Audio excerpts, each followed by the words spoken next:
ಪಿಬಿಕೆಎಸ್ versus RCB 9 ವರ್ಷಗಳ ನಂತರ ಆರ್ಸಿಬಿಯನ್ನು ಫೈನಲ್ಗೆ ಕರೆದೊಯ್ದ ರಜತ್ ಪಾಟಿದಾರ್. ಪಂದ್ಯದ ಬಳಿಕ ಏನು ಹೇಳಿದ್ರು ನೋಡಿ. ಐಪಿಎಲ್ 2025ರಲ್ಲಿ ಗುರುವಾರ ನಡೆದ ಪಂದ್ಯದಲ್ಲಿ ರಾಯಲ್ ಚಾಲೆಂಜರ್ಸ್ ಬೆಂಗಳೂರು ತಂಡ Punjab Kings royal Challengers versus Punjab Kings ತಂಡವನ್ನು 8 ವಿಕೆಟ್ಗಳಿಂದ ಸೋಲಿಸಿ 2016ರ ನಂತರ ಮೊದಲ ಬಾರಿಗೆ ಐಪಿಎಲ್ ಫೈನಲ್ಗೆ ಪ್ರವೇಶಿಸಿತು.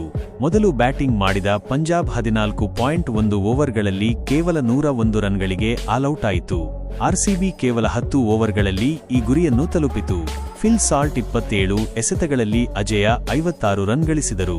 ಜೂನ್ 3 ರಂದು ಅಹಮದಾಬಾದ್ನಲ್ಲಿ ನಡೆಯಲಿರುವ ಫೈನಲ್ನಲ್ಲಿ ಆರ್ಸಿಬಿ ಆಡಲಿದೆ. ಪಂದ್ಯ ಮುಗಿದ ಬಳಿಕ ಪೋಸ್ಟ್ ಮ್ಯಾಚ್ ಪ್ರೆಸೆಂಟೇಷನ್ ವೇಳೆ ಮಾತನಾಡಿದ ಆರ್ಸಿಬಿ ನಾಯಕ ರಜತ್ ಪಾಟಿದಾರ್ ಕೆಲ ವಿಚಾರ ಹಂಚಿಕೊಂಡಿದ್ದಾರೆ. ಪಾಟಿದಾರ್ ಬಗ್ಗೆ ದೊಡ್ಡ ಹೇಳಿಕೆ. ಪಂದ್ಯದ ನಂತರ ಆರ್ಸಿಬಿ ನಾಯಕ ರಜತ್ ಪಾಟಿದಾರ್ ಮಾತನಾಡಿ, ನಾವು ಹೇಗೆ ಬೌಲಿಂಗ್ ಮಾಡಬೇಕೆಂಬುದರ ಬಗ್ಗೆ ನಮ್ಮ ಯೋಜನೆಗಳು ಸ್ಪಷ್ಟವಾಗಿದ್ದವು.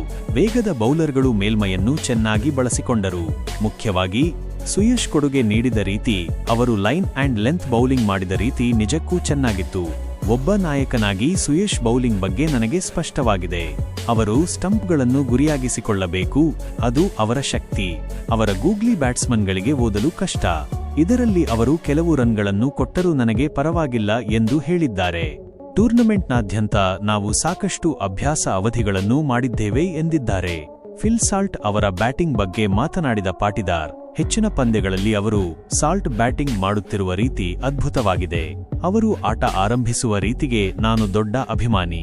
ಡಗೌಟ್ನಿಂದ ಅವರ ಬ್ಯಾಟಿಂಗ್ ನೋಡುವುದೇ ಒಂದು ಆನಂದ. ಇದು ನಿಜಕ್ಕೂ ಒಳ್ಳೆಯದು ಎಂದು ಶ್ಲಾಘಿಸಿದ್ದಾರೆ. ಆರ್ಸಿಬಿ ಅಭಿಮಾನಿಗಳಿಗೆ ಧನ್ಯವಾದ. ಕೊನೆಯದಾಗಿ ಆರ್ಸಿಬಿ ಅಭಿಮಾನಿಗಳಿಗೆ ಧನ್ಯವಾದ ತಿಳಿಸಿದ ರಜತ್, ನಾನು ಯಾವಾಗಲೂ ಆರ್ಸಿಬಿ ಅಭಿಮಾನಿಗಳಿಗೆ ಧನ್ಯವಾದ ಹೇಳುತ್ತೇನೆ. ಚಿನ್ನಸ್ವಾಮಿಯಲ್ಲಿ ಮಾತ್ರವಲ್ಲ, ನಾವು ಎಲ್ಲಿಗೆ ಹೋದರೂ ಅದು ನಮ್ಮ ತವರು ಮೈದಾನ ಎಂದು ನಮಗೆ ಅನಿಸುತ್ತದೆ. ನಾವು ನಿಮ್ಮನ್ನು ಪ್ರೀತಿಸುತ್ತೇವೆ, ನಮ್ಮನ್ನು ಹೀಗೆ ಸದಾ ಬೆಂಬಲಿಸುತ್ತಿರಿ ಎಂಬುದು ಪಾಟಿದಾರ್ ಮಾತು. ಆರ್ಸಿಬಿ ಪಂಜಾಬ್ ಕಿಂಗ್ಸ್ ತಂಡವನ್ನು 8 ವಿಕೆಟ್ಗಳಿಂದ ಏಕಪಕ್ಷೀಯವಾಗಿ ಸೋಲಿಸಿ ಫೈನಲ್ಗೆ ತನ್ನ ಸ್ಥಾನವನ್ನು ಖಚಿತಪಡಿಸಿಕೊಂಡಿತು. ಆರ್ಸಿಬಿ ಐಪಿಎಲ್ ಫೈನಲ್ ತಲುಪುತ್ತಿರುವುದು ಇದು 4ನೇ ಬಾರಿ. ಇದಕ್ಕೂ ಮೊದಲು 2009, 2011 ಮತ್ತು 2016ರಲ್ಲಿ ಫೈನಲ್ ತಲುಪಿದ್ದರು. ಆದರೆ ಪ್ರಶಸ್ತಿ ಗೆಲ್ಲಲು ಸಾಧ್ಯವಾಗಲಿಲ್ಲ. ಈಗ 9 ವರ್ಷಗಳ ನಂತರ ಆರ್ಸಿಬಿಗೆ ತನ್ನ ಮೊದಲ ಐಪಿಎಲ್ ಟ್ರೋಫಿಯನ್ನು ಗೆಲ್ಲುವ ಸುವರ್ಣಾವಕಾಶ ಸಿಕ್ಕಿದೆ.